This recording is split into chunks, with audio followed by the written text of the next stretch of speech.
Hey, Jimbo, you ready for this deal? Nod and ride, Cody. Nod and ride. That's a good one, man. I like it.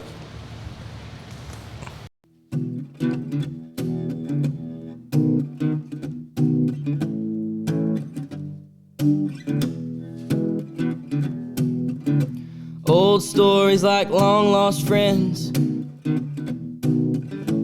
rodeos and late night bends, history before our time, round pens and pasture rides, cowboys of the Osage.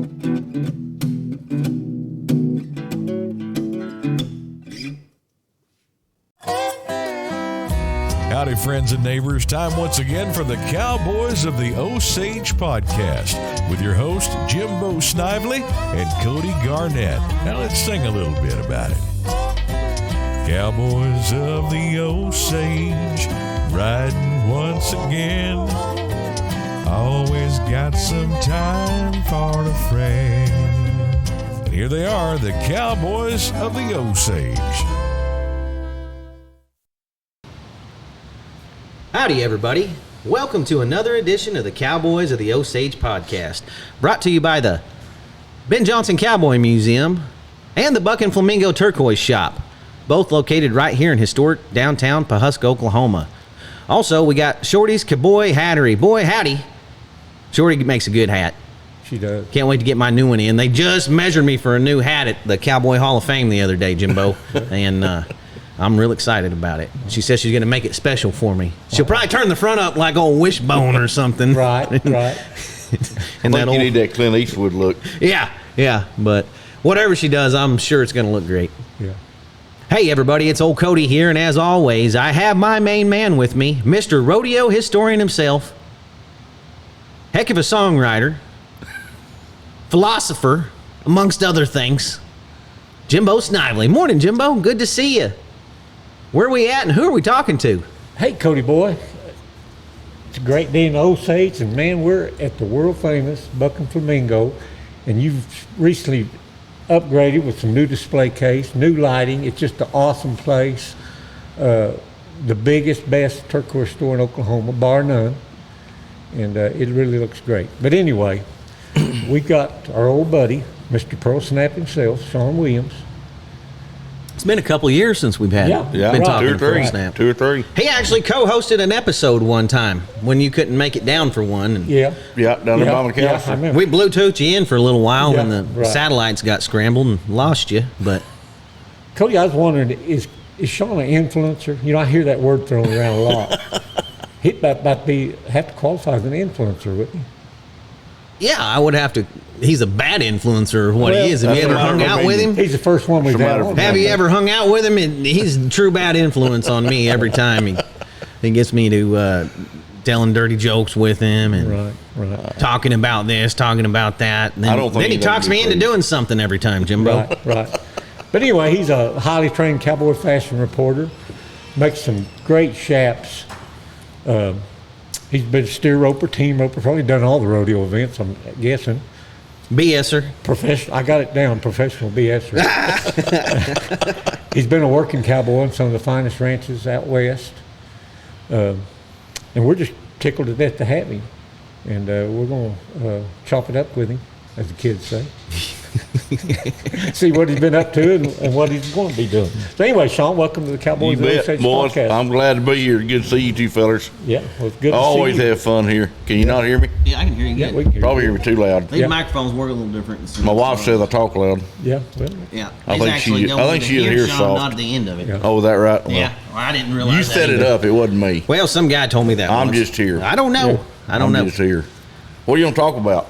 well, tell me, you grew up in Sulphur, Oklahoma? Is I that- did. Yep. Tell yep. me what it's like down there. So, is that cowboy country? It is. Everything's different, but there's some really good cowboys down there and a lot of rodeo cowboys. My family had a little ranch, and then all of them rodeoed. My great-grandpa, Oscar Lawrence, he actually won the bulldogging at the very first Calgary Stampede in 1912. Wow. And it's documented. I called up there in the archive. I'd always heard it all my life that he won the bulldogging. He tripped steers too, but I believe he had a wreck in the steer tripping that year. From what little bit of information I can gather from some of the kin folks that got to talk to him that are still alive. I think they only had steer roping maybe at the very first Calgary Stampede. Well, they didn't have it in very many of them, I don't think. That was the very first one, and I've searched the archives on the computer back when I had a lot of time on my hands and computer access, and there's documentation of him winning the bulldogging, winning third in the bareback riding, and nothing in the steer roping. But there is a list in you can get the whole program from 1912. It's really interesting. And there's a list of like the top 30 or top 50 steer ropers considered at that time in the world, and he was on that list. So he was a top competitor back in that era. We got a pretty close connection to Calgary too here on the podcast crew. Jimbo's granddad, he won the Calgary Stampede he was a world champion steer roper, but of all things, he won it in calf roping, didn't he, Jimbo? Yeah, 1951. You got the bronze over at the museum. We got the bronze and the buckle to prove it at the museum. Yeah, buckle. Most people haven't seen a Calgary buckle. We got the Calgary buckle over That's there. one of the coolest buckles I've ever seen, the way it's shaped, and it was sponsored by the York Hotel. The York Hotel. Which is gone now. But I'll be darned. Well, he won a saddle, a trophy saddle, and a gold buckle. I say gold buckle, a buckle in 1912. And they had a big two-story house there where his father settled in the 1870s, and it burned down, I think, maybe in the 20s, and lost. I guess they had that on display in there and lost it all. But it is documented. That's pretty cool. Yeah. I saw on Facebook one time you posted a picture of, I think it was your grandpa that was roping in slacks and maybe a suit roping calves. Yeah. Well, the story about him, he was an attorney. That's one of Oscar's kids. My grandpa was Millard Lawrence. And he was a district attorney there in Sulphur for a while. He was a defense attorney.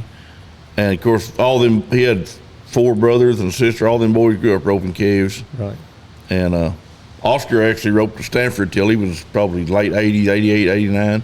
Yeah. But, I called him Pawpaw. But, that picture, I think it's from the late 50s right there around Sulphur somewhere. It made the Oklahoma newspaper.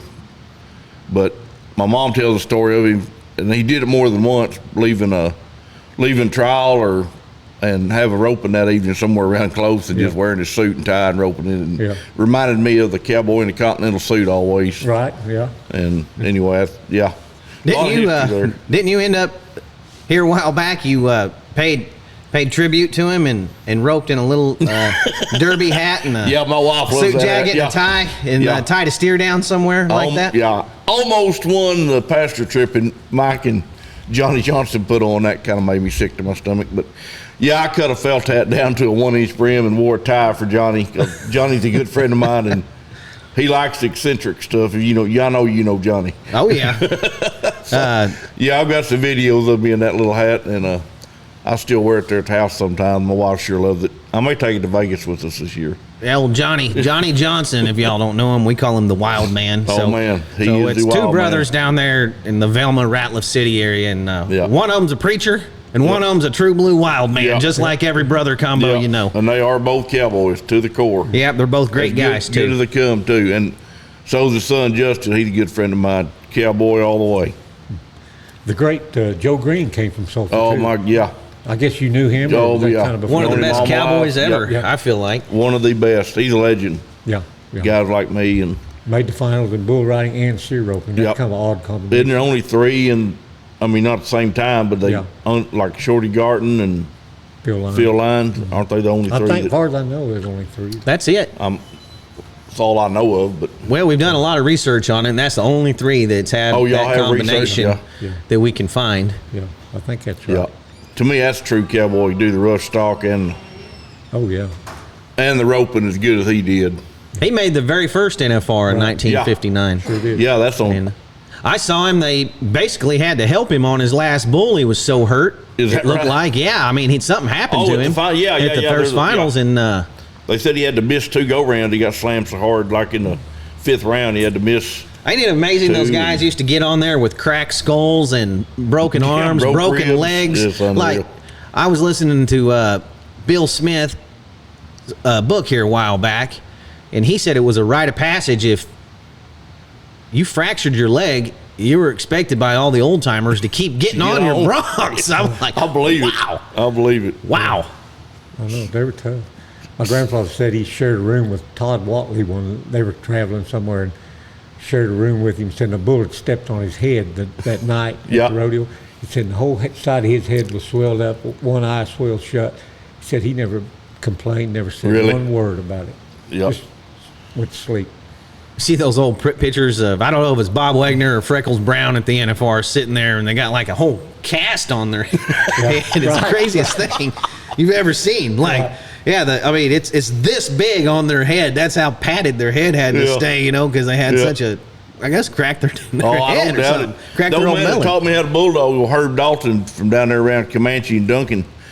He worked for Harper Morgan. He used to flank Red Lightning, back when Denny Flynn had the highest ride on him. Yeah. And matter of fact, they retired Red Lightning at Herb's place. But Herb taught me and some old boys around there how to bulldog. And he told the story there at Madison Square Garden, probably in the 60s. And I think it was him and Ronnie Rawson, another great bull rider from that era. And Herb rode bulls and bulldogged. He didn't weigh 120 pounds. And he said they was up in Slack about 7 o'clock that morning there in New York. And he said he was talking about this guy named Strawberry. Jim Dixon was his name. Wild partying, bronc riding sucker. And he was staying with him. He come beating on the door about 3 o'clock in the morning. And he said, me and Ronnie had to get up at 6 and be at the arena at 7 to ride bulls. And he said he beat on that door so long. He said, Herb said, I finally got up. They was on the second story. He said, I opened the window over here. And me and Ronnie got on each side of the door and opened the door and let Herb come in. And we grabbed an arm and escorted him over the window and towed him out. went back to bed. Yeah, some wild stuff used to happen Some over wild there. stuff. New York City and get a bunch of cowboys there. And, And then the other wild thing no telling is, what's going to go down. Yeah. when I was in Arizona 30 years later, Strawberry was a horse wrangler out there on that wagon. Something else. Anyway, Ain't that something? small world. Small world. Small world. Didn't Hey, you, go on. Yeah, get it, Jimbo. wait, didn't you work up there for Binion's? Yeah, I worked. Yep. Montana? Yep. Benny had already passed away. I worked there. I went up there about the 3rd day of January 1992 and worked for them a while. Yeah. What was the story on you met Ted Binion or Teddy Binion? Or Yeah, something? I got to meet old Ted. Yeah, he didn't. I don't know, for some reason he didn't take a liking to me. I'd been there 6 months and it going good. A guy named my God, I can't remember. My good friend Brandon Lord and Bruce was there, and Greg Sevier was running. I couldn't remember Greg's name. Hadn't seen him in 20 years. Sevier Saddles from Utah, Pendleton. Yeah. Pendleton. and Pendleton. All right. He's a kinfolk of Duff and all that. Greg, good horseman, good cowboy. He was running it. He had known Benny and thought a lot of Benny. And anyway, I went up there and we worked there. I'd been there 6 months, and Ted came up and he wasn't going to stay but about a week. And his wife and his wife and his daughter and his daughter's friend. And we was there, and we had some heifers to move, and they'd been there 2 or 3 days, and I'd visited with him a little bit, got along fine, but he was real uptight, and found out he was under some federal indictments and this and that, and then he, of course, had his heroin addiction. But anyway, Other than that, he was doing other than fine. that, he's doing good, and thought everything fine. We was on driving some heifers they had bought, about 100 head, out in the Missouri breaks, and he kind of lost his mind out there. I still don't know exactly what I did, but I'd punched cows all over the Southwest and Northwest, and never had anybody talk to me like that. And he fired me out there for, I can still, like I said, I still really don't know why. I imagine he has a pretty good idea But he why, fired though. me. Well, this heifer started grazing, and me and Brandon was visiting. They had a gentle, and we was on a ridge there, and she got about 30 feet back there before I saw her, and I trotted back and kicked her up.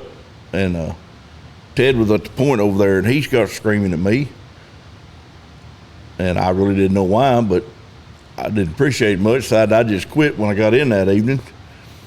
So that heifer started grazing again. I just rode by her then, let her get about 100 yards back there. And finally my cowpuncher pride caught up with me, and I rode back, kicked that heifer up. And he went to screaming and rode in front of everybody, and come back to me and told me, you don't push cattle from behind, you push them from the side. And and a lot of other things besides calling me a good young cowboy, and then he fired me. So I trotted around on my little 3-year-old bronc, was going to trot back home. That saved you from quitting anyway. Yeah, it did. And I hear some of my buddies hollering at me, and I look around. I was about 100 yards from the herd by then, and he's coming at me he's on a big sorrel horse, and of course he's always got a pistol shoulder holster.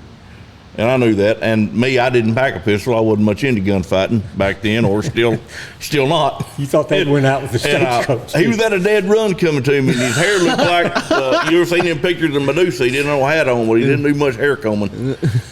And I wasn't sure what to do, but I knew I couldn't outrun him on that 3-year-old bronc because he kind of run cross-legged.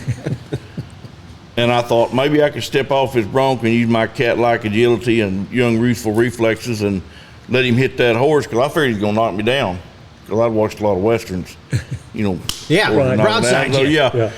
So anyway, he pulled up to me, and he called me lots of other unpleasant things, and he said, well, you ain't riding my horseback. Unsaddled him. And since he had a pistol and I didn't, I unsaddled my horse. Yes, sir. And I jerked my bridle off of him. That's the only redeeming thing I had happen that day. And I looked up, and my good buddy Brandon Lord, he was up there at the herd. He was unsaddling his horse and kicked him in the belly, and we turned him loose in Missouri breaks. Y'all Jerry Maguire'd him, didn't you? Yeah. So Who's coming with me? I was putting my saddle on my shoulder like John Wayne Western, and Brandon walked up to me. Should have had a "What are you dog doing?" walking by you. That'd have been majestic. I would have. He said, what are you doing? I said, I'm going to carry my saddle back, I guess. He said, the road's right here. Why don't we walk by and get my pickup, and we'll come pick him up? I said, that's a pretty good idea. So that's what we did, and had some other stuff happen and got back. And anyway, we had a Mexican standoff there at my trailer house. He was going to come down and kill me when we got back home that evening. And don't you know how they punch cattle up there? I learned pretty fast I didn't want to punch there no more. Anyway, I was at my house loading my stuff. This was 3 or 4 hours later. I'd come in, they'd come in. It was almost dark. And I was loading my camper up, had all my guns locked in my camper. And a couple of my buddies come down from headquarters, slid down in the pickup sideways. And Brandon's house and my house was catty-cornered each other, about 30 feet apart. He run out and he said, get out of here, Shawn. Ted's come down here to kill you. And I was standing there on my porch with this stuff in my hand. My camper was locked and pickup was running. And they run in the house with guns. And Ted comes down right behind them, and he's got a shotgun sticking out the window. And it turns out, I didn't know then, but it was a really cool old Winchester with a hammer and a pump, which is very rare. I almost got killed with a very rare Street Western. sweeper, I think is what they call them.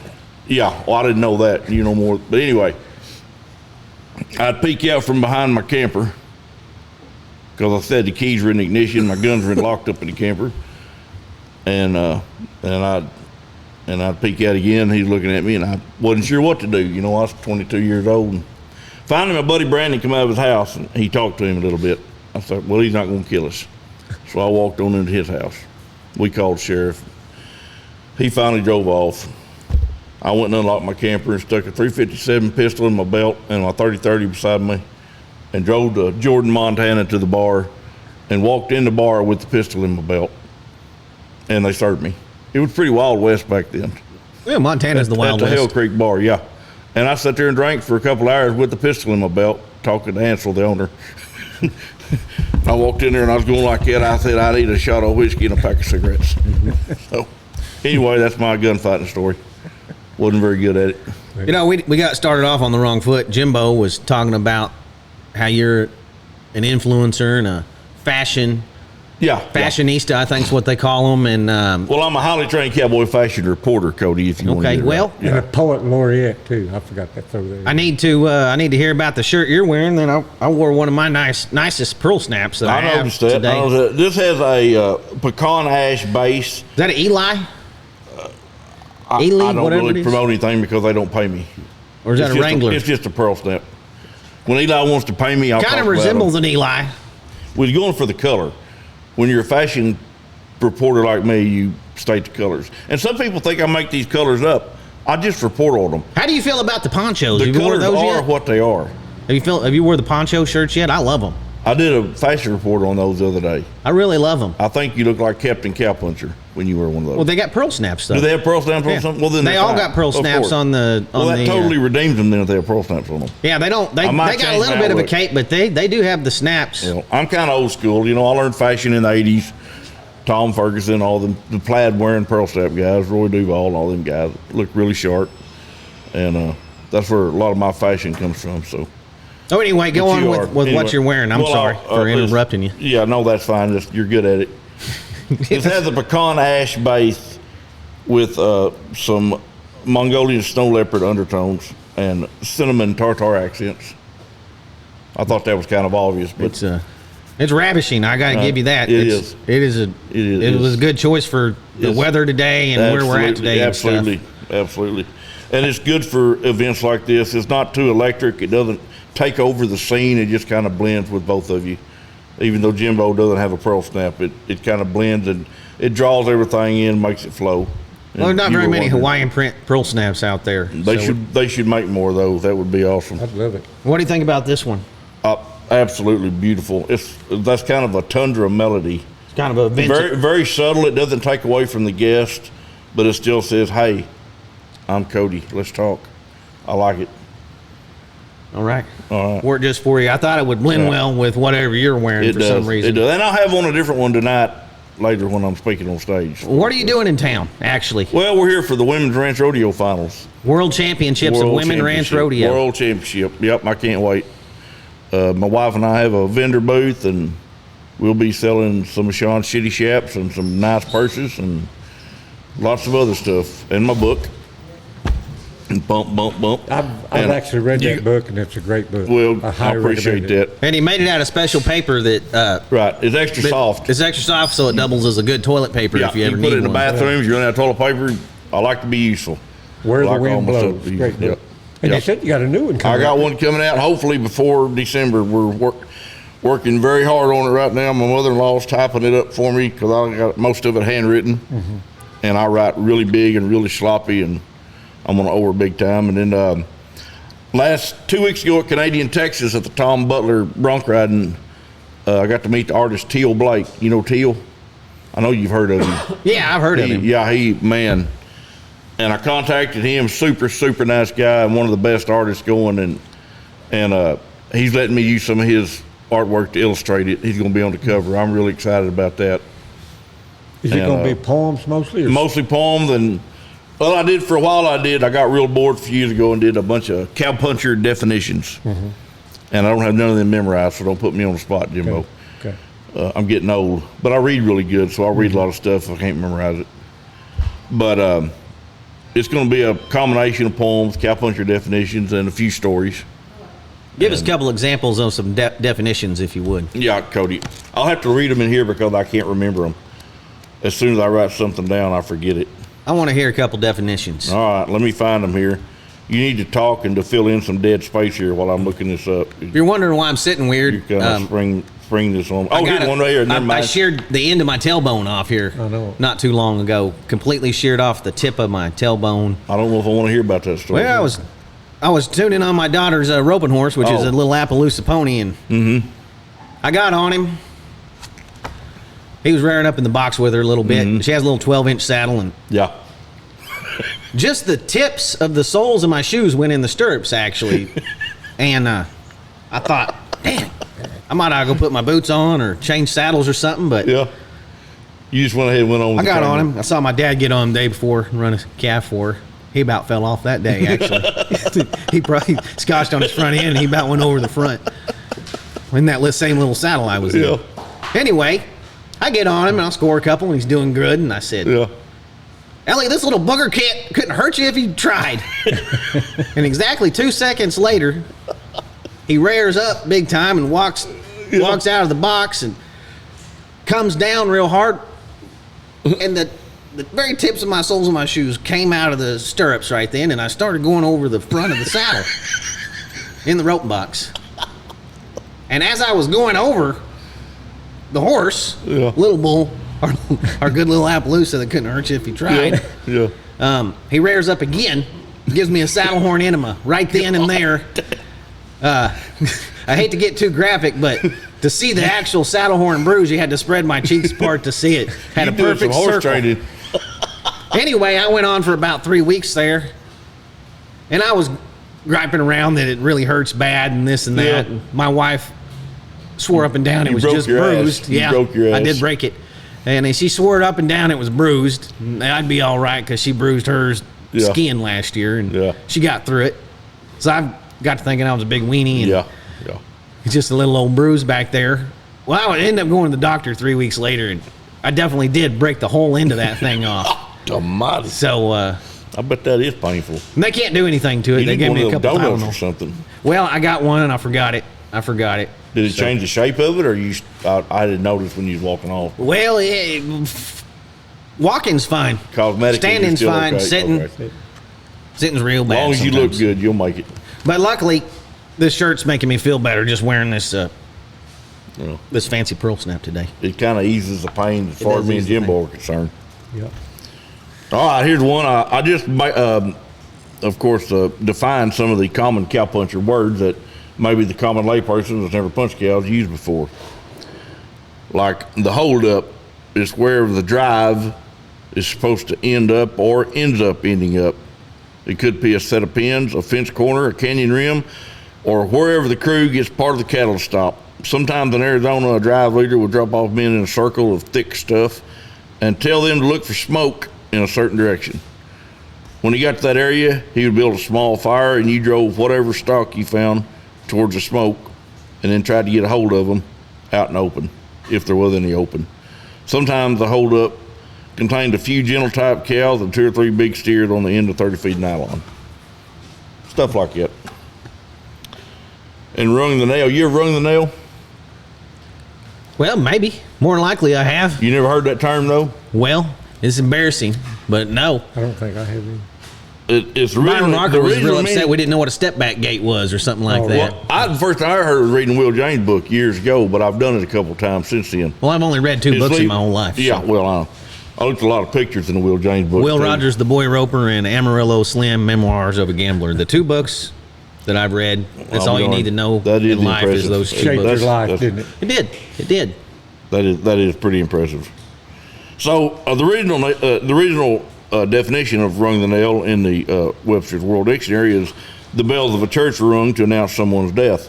But the cowpuncher definition is the deep tracks of a spur rowel left in the seat of a saddle after various methods of ejection.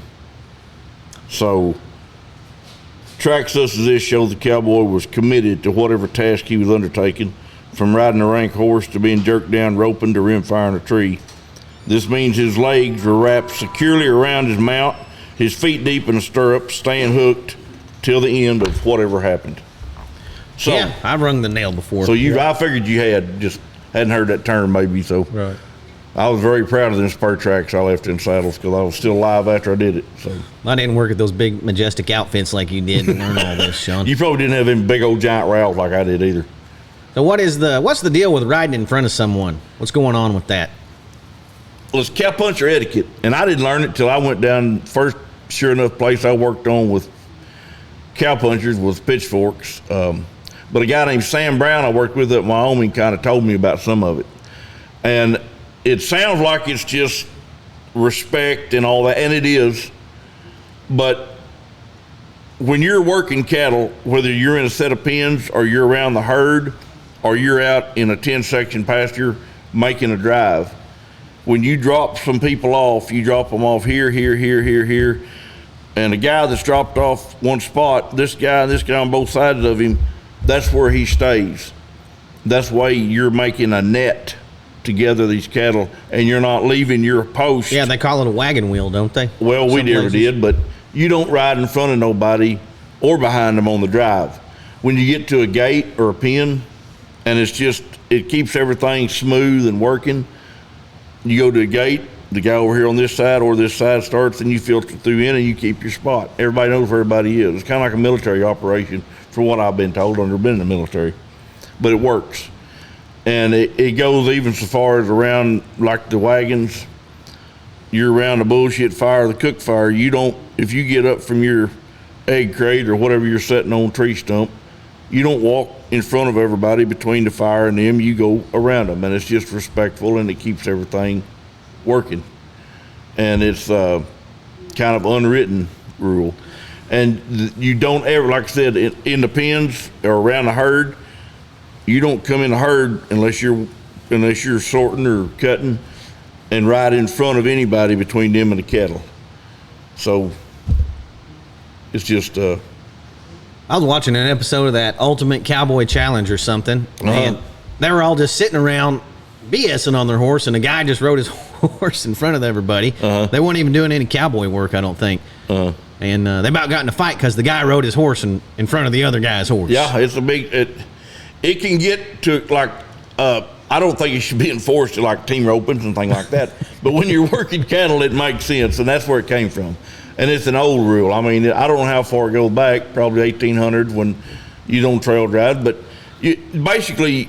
It starts out, like I said, on the drive, whether you're driving cattle or whether you've got them in a bunch and you've got them held tight, or whether you're working a herd, you don't leave your hole, and you damn sure don't ride in front of somebody else trying to do their work. So that's where it comes from. And it carries over in society. You'll see men punching cows for a living that have been around those type of men, whether they're in town at a dance, and tries his best to stay out of the front of people. Biggest trouble I ever got in growing up, we were going together a set of cows, and my grandpa was in front, loping off, and he would wave to everyone where he wants you to go to. Well, I went to the same place every single time we go to this pasture, so I just went ahead and loped on by and went to my spot, and when we got back to the pens, I got your ass out. Yes, I got.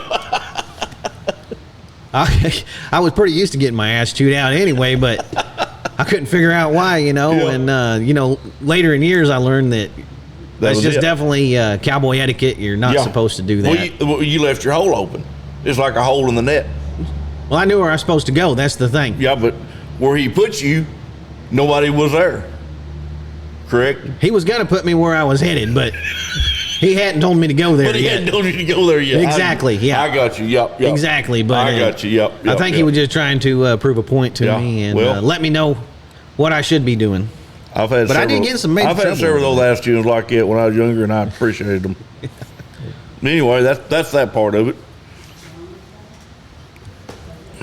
What about that Clinton, Arkansas wagon race you went to this year? Was that the first time you'd been to it? Yes, sir. That was. If you haven't been, go. Though that is, I've been to several county fairs and some chicken activity. That was the funnest thing I've ever watched in my life, with them guys flogging it to them mules and horses. Them crazy guys over there in Arkansas. They're insane, and just good people. I mean, there was. They have a bronc riding just out in the middle of an open pasture. They have a bull riding out in the pasture too. Chase Outlaw the whole thing. The spectator can get up on a bluff if you don't have a horse, a mule, or a wagon. There'll be thousands of people up on this bluff looking out on this 2 mile flat, probably a square mile anyway, and the bucking chutes are down there, and there'll be wagons 3 or 4 deep and spectators 15 or 20 deep around the bucking chutes when they buck in bulls into a little bitty, probably 50 square foot round pen. They make it, and people are so plentiful in Arkansas, they just use them instead of panels. And I don't blame them. They'll have half a dozen or a dozen bulls. Some of them go right in the catch pen. They bring a bunch of them on purpose that don't, and they just mow them down. And there's about a dozen half-drunk cowboys out there that just hanging on them and jerk them in a trailer when they run that. I thought it was the most Western thing I'd ever. And while we were there, I didn't get to see it, but they videoed it. They give you wristbands if you're horseback or muleback, so you've got the right-of-way down there on the flats where they have all the activity. Well, the rodeo producers and some of them hands had caught one of them bulls that got out and was going to drag him back and jerk him in the trailer. Some drunk dude in a T-shirt on his mule held his wristband up when they told him to get the hell out of the way. And he got jerked off and tuned on a little bit and decided he still wanted some more after he got tuned on. And they locked him in an aluminum trailer and called the cops. And the cops come and picked him up. That's how they handle stuff over That's there. how they handled it. I was just That impressed. wristband didn't get him very far. Not did it? very far. I thought he had the right of way. What's If he going on just here? kept his mouth shut, which had been my problem a time or two, everything would have been fine. But no, and the people that put it on, golly, they're just super. I can't remember the names right here. I should have mentioned that, but super good folks, and everything was just. We was there 10 days and had a ball, made lots of money, and It goes over Labor Day weekend every year, doesn't it? yes, sir. It finished on Labor Day this year, and I don't know if it does that every year or not. And we had a good year too. It was like fall. The weather was nice. Usually it's very hot there. Of course, it's Arkansas. Do they do different classes of wagons or anything? All they did, that was something. It started out. We only got to watch them a few times because we were manning our booth trying to make a living. But I can remember 4 different classes. The ponies. They started out with ponies, and sometimes they'd have kids driving in wagons. To me, look, Make it lighter, 10 or 12. I guess faster. so. And they'd have an adult in the back. And I don't know much about chuck wagon races, but I know more now. But them little ponies were they were like little miniature chihuahuas on acid. they were jumping up, running over these guys. They'd have handlers. They'd have to have 2 men on each of them, and they're 2 up. And they'd flat just run over them, just rear up and palm and run over them and run in circles, and they'd get them started again. Then after that, they had a 4-up. They were small mules, and they were 4-up like the chariots on Ben-Hur. I thought that was just cool as hell. Oh wow, four horse teams. 4-up, all in front. And most of the races, they take off down this. It's kind of like a track, and there's always 4 wagons that I saw. And about 100 yards down there's a creek crossing, and it's only 2 wagons wide, so they're just flogging to that crossing. First of all, that's the first good place for a wreck. And then some of them going around, make a long one. And then they had some big mules that went uphill. They raced up a hill, go around the top of the hill, and you come down, and it's steep. And you can I videoed a lot of that, and they're just flogging it to them coming off that hill. It's Wild West as you can get. We will be back. I'd recommend anybody going to that. Cody, do they still do those Indian races where they come off that big hill? Where is that? That's That's the craziest thing. I know. I've Yakima, seen Washington, videos. or something like that. We were talking the about that Yakima the other day. suicide race. Yeah, Omac. Omac Stampede. Omac Have you seen Stampede. that in person? I have not No. seen that. I've been Man. up there when all those rodeos were going on, Yeah, but I'd love to they see didn't have that. steer roping at that rodeo. That's insane too. Golly. That is wild. Yeah.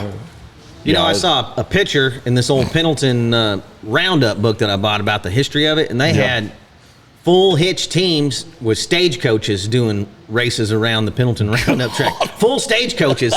And they had a picture of them on a turn, and one stagecoach was passing the other one on the inside, but they were both leaned over top heavy from making that turn. I think they had like 6 or 8 horses on each one of them. Golly. I mean, it's about as wild as you can possibly imagine. Just seeing that photo, I'm like, I would love to see that one of these days. Well, that Ike Root book over there that Sammy, you sell over there in the museum, great book. I'd highly recommend it to anybody. It's got a picture of, I forget what the rodeo they were at, but it's somewhere up north. And they took the cowboys out on this, looked like a ferry on their horses in this lake, and jumped them off and raced them, swam them back to shore. I've never heard of that. And it's Ike, in the picture, it's Ike Root and Dick Truitt Yeah. going off the front end about the same time. It looked like a pretty big jump, too, Yeah, didn't I it? know. And Ike won it because he was smart and he'd swam horses before. He'd done everything. He was a real cowboy and done Really? everything. Yeah. And but he'd swam a lot of horses, and he got off and just grabbed that horse's tail. And when that horse was going the wrong direction, he'd splash water in his eye and make him turn and just guide I'll him be away. darned. And he knew how to do it, and he won the race. But that's I'll the be craziest darned. picture I ever seen. That's something. Jumping off that ferry, swimming horses. That's That a is different wild. world. They did some dangerous stuff back in. There wasn't nothing to them. That's how they lived everyday life. Right. I guess. I don't. Hell, they don't even have the mare race anymore at rodeos. That was even a common deal back in the 80s and 90s. And What's the mare race? the wild horse race. Oh, okay, At yeah. the ranch rodeo, they called it a mare race because usually they would use somebody's mare band of mares that had never been touched, but the wild horse race. So. Well, they still have one here at the Cavalcade, and they still Do they? have wild horse race in Cheyenne. Do Actually, they? we got a wild horse race coming up in Pawhuska. There's a kid from Pawhuska, I think, won Cheyenne one time. His name was Shawn Valencia. and we got the Shawn Valencia Memorial Wild Horse Race coming to town. That. I got a sponsor packet that. the other day. Wow. I'll be darned. Yeah, heck, that'd be fun. I'm just talking about like the ranch rodeo I've been to. All of them used to have it as an event, and then they started doing it as an independent event. You know, and then I hadn't got to see one in years. We won Amarillo in '91 when I was at the Bell Ranch, and like I said, all the rodeos used to have them back then. You won the WRCA World Championship? It was back then. It was the Couriers outfit. Oh yeah, and we tied with the sixes. I was just anchor. I wasn't doing nothing exciting, but anyway, yeah, we tied with the sixes. The horses coming from opposite directions across the line at the same time. And it looks like the worst position to be in is the guy that goes and gets the ear. Yeah, the mugger. Yeah. Yeah, the mugger. Yeah. Thank God I didn't have to do that. That looks rough. Seen some guys get some pawns off of that deal. Yeah. Bit, pawed, stomp. Doesn't look like a lot of fun to me. But anyway, well, I didn't know they had that many still, but I don't go to a lot of big ones. You go.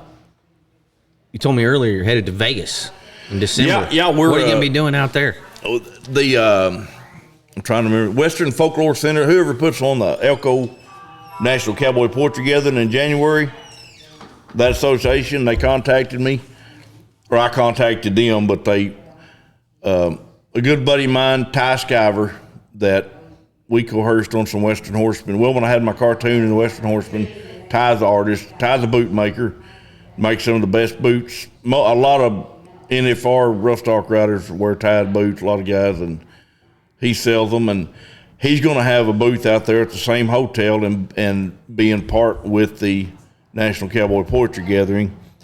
And the National Cowboy Poetry Gathering is going to put on like 20 vendors in the one area of this hotel. It's spelled A-H-E-R-N, the Ahern Hotel. I've never heard of it. But it's a non-gaming hotel, which I didn't know there was such a thing in Vegas.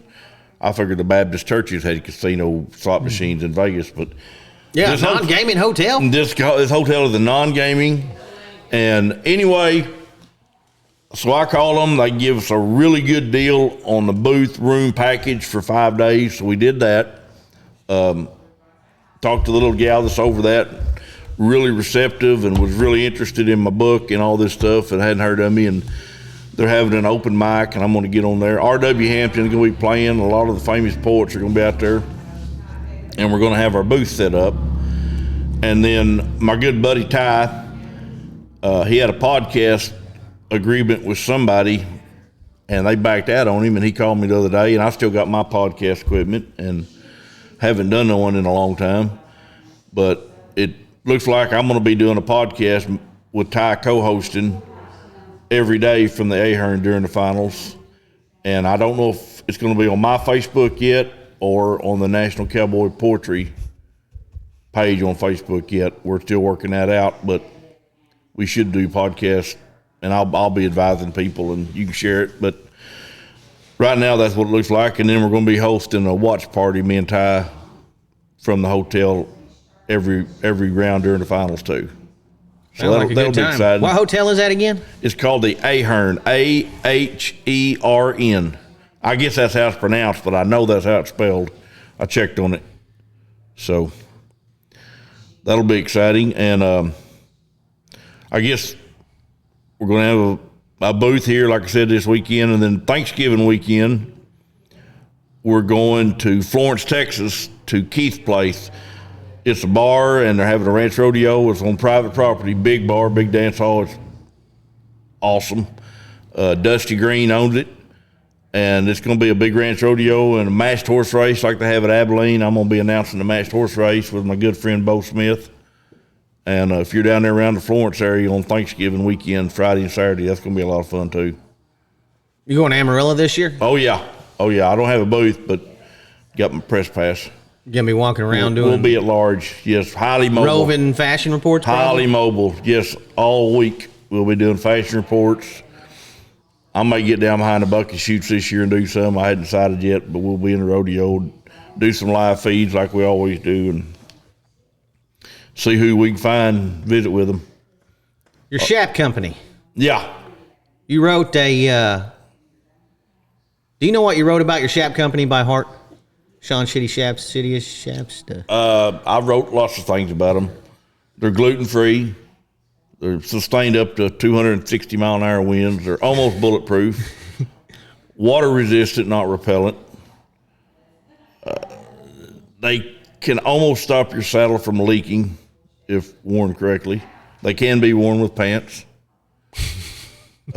We sell them all over the United States, and we shipped a pair to Alaska the other day, actually. Well, that was Shawn's Shitty Short Shaps we ship. We sell some Little ones, too? little baby Shaps. We sell a bunch of those.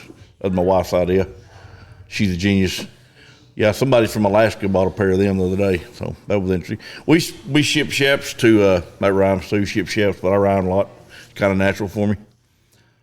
Some guy in Rhode Island bought a pair. We didn't know they had any horses in Rhode Island. You ever roped in Rhode Island? I think calf roping's illegal in Rhode Island. I think a lot of things are illegal in Rhode Island. I'm not even sure it's part of America, but this guy ordered a pair of Shaps Osage last County winter. right here is bigger than the state of Rhode Island. I think a lot of things are. The whole county is, right? I didn't know that. Yeah. Anyway, we shipped them all over the place, and yeah, it's doing good. Facebook, we market it on Facebook, and we started building purses and phone cases and purse ponies for the little girls, little stuffed horses in them. We just sell the heck out of those. You even put a pocket on your Shaps for a phone, don't you? Or can you? I can, yeah. Yeah. Oh, yeah. That's Yeah, pretty neat. I won't bevel it, though. I'll never bevel a pocket. I'll go to my grave without ever beveling a pocket. That's kind of how you got to be known as Shawn Shitty Shaps, isn't it? Yeah. Some people Yeah. were giving you a hard time on the internet. There was one poor kid a couple years ago. He got on me one night, and I might have had a couple of drinks and decided to make him famous, and he just wouldn't quit. He didn't know when to quit. He wasn't sure what was happening, but he didn't like it. But everybody else did. And I sold 9 pairs of Shaps that night. Have someone order a pair of Shaps That was over. or a buck or a hat or a shirt from you. Yeah. Still got my Not Today asshole caps. That Jimbo probably needs one of them. Have someone get a hold of any of your merchandise. Find me on Facebook, Shawn Williams. My number's everywhere. Call me. What is your number? Just say it on here. 580-320-3125. Call anytime. I'm always at home. All right. That's how you get a hold of this merchandise. Yep, we ship it everywhere. Christmas is coming up. Yep. Speaking of Christmas, don't forget about the old Buck and Flamingo here. Man, this is awesome. You know, all the podcasts, we paid for all the equipment with the Buck and Flamingo Turquoise Shop, and the museum pretty much was paid with the Buck and Flamingo Turquoise Shop. If someone didn't know that we owned it, yeah, we do own the largest turquoise jewelry store in the state of Oklahoma. Me and my wife do, and we sure appreciate any of y'all's business. The live show on Sunday, my wife loves that. We watch it every chance we get. Her whole turquoise inventory has come from here. And we love watching you and Lauren on the Sunday live show. It's even if you don't buy turquoise, watch Cody and Lauren. Mm-hmm. It's good. It's good. I'm impressed. Well, we appreciate everybody that does watch, and we appreciate everybody's business. But if you're looking for something for Christmas, be sure and get a hold of us right here at the world famous Buck and Flamingo in Pawhuska, Oklahoma. We got a lot to choose from here. This place is starting to fill up with customers too, Coach. Yeah. We're doing it here we're just opening for the morning, and we already got people showing up. And don't forget, my other book should be coming out. I have it advertised on Facebook. I think I'm going to call it Cow Ponies, Cow Punchers, and Cows, but irregardless, it'll be good. It'll be worth buying. And cheap as always, like everything I sell. Quality product at an everyday low American price. All right. I like the sound of that. No tariffs or anything. No tariffs. You got someone spell checking that book for you, or you're a pretty good speller? Yeah, I think so. And all the Shaps are made with cows that they were killed right here in America. So, I think. So that's good to know. He's pretty sure that all the cows he uses are killed right here in America. Right, that's important. American made. Yeah. Well, that's always important to me. I can tell you that. Absolutely. It's like Shorty's Hattery. Don't get any more American made than that. Nope. An old Kerr's bootlegger making hats. I like it. Yeah. I'll have to look into that. She had her shoulder replaced too. So I hope she's doing good. Yeah, I saw her the other day right before she had the surgery, and I hugged her like that. She's like, I got my shoulder. And but she's a real sweet lady. Where's she at? Is she out of right here in Paul Husky, or where's she out of? Well, she grew up here in Fairfax, right by us, but she's in the stockyards in Oklahoma City. Shorty's Cowboy Hattery. Oh, okay, cool. I can't wait to see it. She's pretty famous. Yours is getting kind of crusty looking. You need a new one. Yeah, I could use a new one. Well, Jimbo, what else you got for old Shawn today? I'll just thank him for coming in. I was going to ask you, Shawn. Yeah. You've been a cowboy all your life, and you're still associated with the Western way of life. Yes, sir. Selling your stuff and everything. What do you think? Why do you think cowboys' life has been romanticized like it has in the movies and everything, and still going? I don't know. I think of all the occupations there is, and I'm not familiar with a lot of other occupations, but if you've ever done this for a living, even a little bit, been my experience that for the rest of your life, that's how you define yourself. It has that much of an impact on you. And I think it's the people. Mm-hmm. I really do. It maybe it's everything, the country, the horses, the cattle, the spur of the moment, life or death situations you come in contact with, and just living. It's, rodeo similar. If you ever got to do that professionally, to me, you probably define yourself that way the rest of your life. And being a cowboy is just something a lot of little kids want to do. And I don't know, that may not be it, but I've studied it some. I'll tell you what, when I was in my early 20s, I was at the Pitchfork Ranch. We was neighboring over Tom Morehouse. And what got me that I could not believe, I'd never been anywhere, done much of anything, but there's half a dozen under 10-year-old cowpuncher kids there with us that afternoon. We caught a bull, and not a bad bull, just herd bull, and just jerked him, tied him down, jerked him in the trailer, and it was that morning. And we come back and we'd eat lunch, and after lunch we was all out there on the big porch, and the kids was down here playing.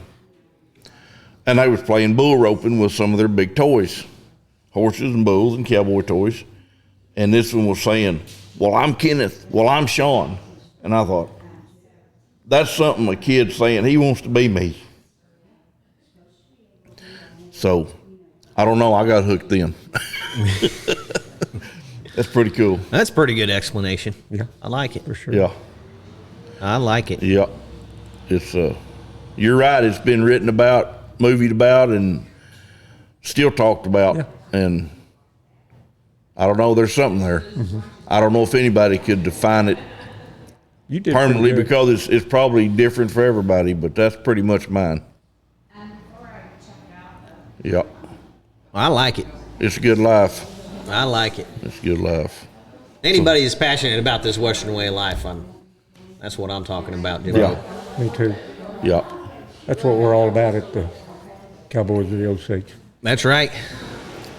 I'm glad y'all are keeping it alive. It means something. Y'all can get right by us here. How are y'all? Where's the coffee? You guys not drinking coffee over here? Well, I coffee'd out this morning. Yeah, I got my coffee right here. Podcast. I'm sorry. Right here. Yeah, y'all. Oh, we're good. Welcome to the Bucket Flamingo. Y'all are famous right now. Yeah, you'll be famous now. Yeah. Well, everyone, please get over, visit us at the museum. We got some new displays going in. We got a big quirt display coming in. They had a quirt contest just west of here, and they brought 23 quirts for everybody to look at, they have a beginner's class all the way to professional class, and we got some of the finest quirts in the country going on display over there. We got a new Bob Wills display coming in. Bob Wills spent a lot of time here. One of his daughters was born here, and Bob Wills display coming in. They're going to have a big book signing in November with Bob Wills' daughter and a reception for the Western Swing Festival coming to town. So check out the museum for all your Christmas shopping. Don't forget about Shawn Shitty Shaps. He also sells books and hats and all kinds of stuff. And don't forget about the world famous Buck and Flamingo either. That's what makes it all go. This Flamingo place. That's what makes it all go. And get you a hat from Shorty too. She'll treat you right. Everybody, we sure appreciate you for listening, and we'll see you next week. Later. Adios.